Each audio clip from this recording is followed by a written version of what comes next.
Let's cross to Western Australia now and catch up with the Australian Medical Association West Australian President, Dr Andrew Miller. Thanks for joining us again, Andrew. I appreciate your time. What is the rationale of locking down 2 million people for one solitary infection? Well, we hope that it's one solitary infection, and we hope we'll find that out in short order, and then we can all have a drink on Friday night and celebrate if that's the case.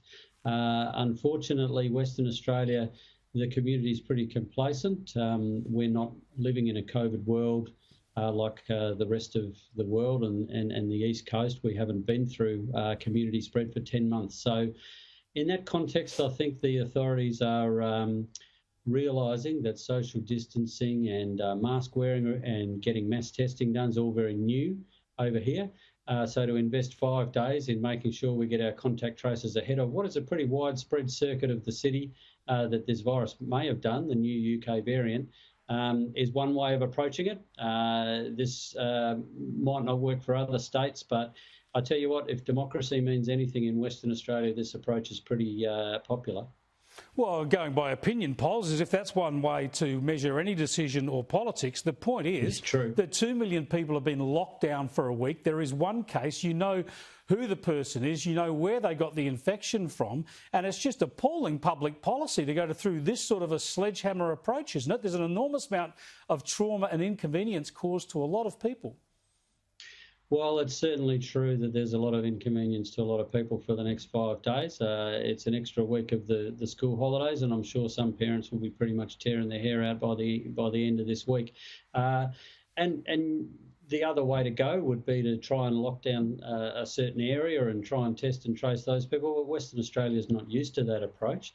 It's not used to practicing social distancing. It hasn't got compulsory QR codes for another couple of weeks in a lot of places, and we don't have area-by-area sewage testing, which picked up the cluster in Avalon, as I understand it. So we are a different circumstance here. We do have big areas of the state to protect, and a lot of people moving between Perth and those regions.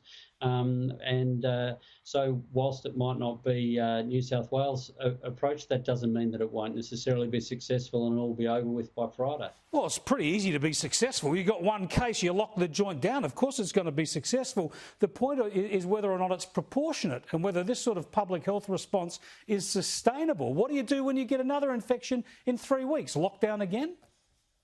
Well, my head will explode if they let it get out of hotel quarantine again in 3 weeks' time, after we've been banging on about this for months now, that they need to stop people working other jobs, they need to give people in hotel quarantine proper PPE, and they need to get the other guests and functions out of there. That's our main complaint with what's happening just now, is this shouldn't spread in the first place.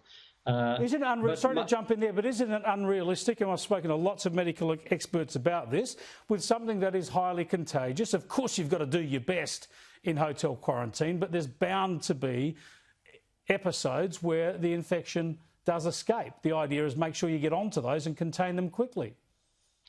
Well, you'll have to get onto less of them if you give people proper protection for airborne spread of the virus, which is now acknowledged around the world as being one of the ways, not the only way, but one of the important ways that it spreads. So you don't set some worker up to fail by putting them in a stuffy hallway with a mask from IGA on it.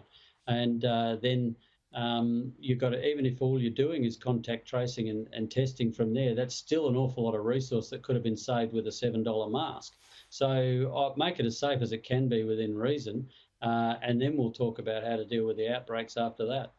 The point of, you mentioned school lockdowns, all the medical advice for a year now, and it's only strengthened that advice, is that children aren't susceptible to the disease and don't even seem to spread it and harbour the disease, yet straight away schools are locked down for a week.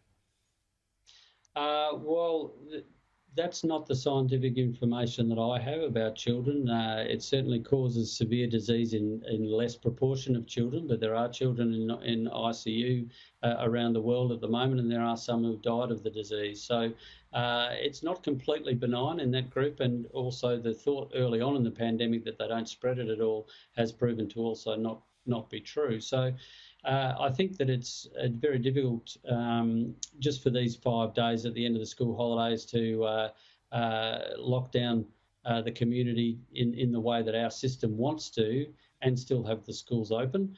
And so I think at this stage, it's not much extra insult to the injury of a short, sharp lockdown. Just extraordinary stuff. But as you say, the QR codes, the mask wearing, all the normal preparations you would expect to aid with contact tracing. Why hasn't that happened? We've only had a year to get ready for this. Well, it does seem a bit like the state government's doing its homework in the car on the way to school. We have been complacent here, and our closed borders have kept the disease well at bay, and that's very much suited our economy, as you can see from the numbers, and good that it's been able to make a contribution to the national economy as well through our resources sector, of course. And so I think that there's a degree of complacency that's perhaps slipped in with that. Plus, we're dealing with government here, Chris, and as they say, no one ever says there's an emergency, somebody call the government, because it has its own culture around policy development, committee meeting after committee meeting, levels of distribution of responsibility, and then finally someone makes a decision and then they hold an inquiry. Thanks for joining us, Andrew. I appreciate your time. Always good to talk to you, Chris. Stay safe. Indeed, Dr. Andrew Miller there, who's the president of the AMA in Western Australia. One case, one person, 2 million people locked down for a week. All the schools shut, an extra week of holiday for the kids. Extraordinary stuff.